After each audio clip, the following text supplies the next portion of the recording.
J'applique une base sur l'ensemble du visage. Puis je dépose le fond de teint au pinceau, en n'hésitant pas à le travailler au doigt. J'apporte ensuite une touche de lumière sur le haut des pommettes et sur l'ensemble de la paupière.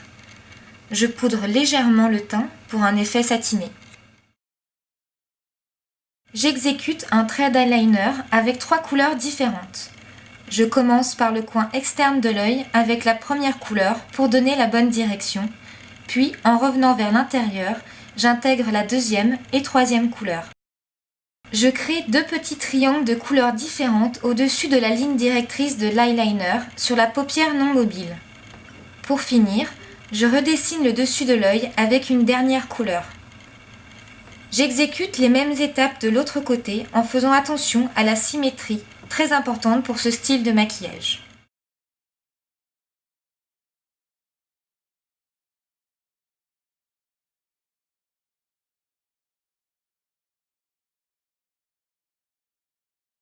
Une fois les 2 côtés effectués, je repasse sur les traits afin de donner une couleur plus intense à ceux-ci.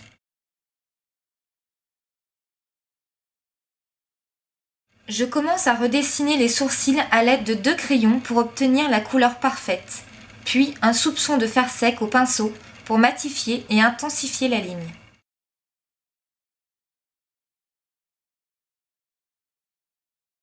J'applique une touche de mascara transparente afin de redéfinir les cils pour ensuite pouvoir appliquer les 3 couleurs correspondantes à l'eyeliner à l'aide d'un pinceau.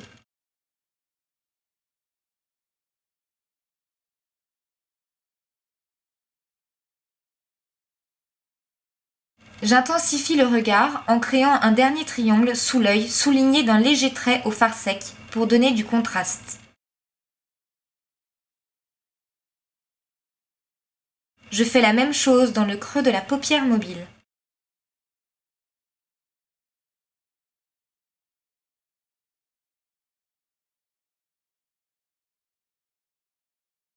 J'applique au pinceau un rouge à lèvres nude,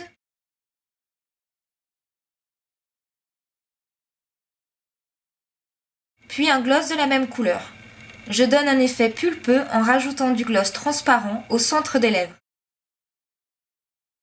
Je suis Marie-Charlotte Sondaz, maquilleuse professionnelle depuis plusieurs années. Je travaille principalement dans la mode et le spectacle.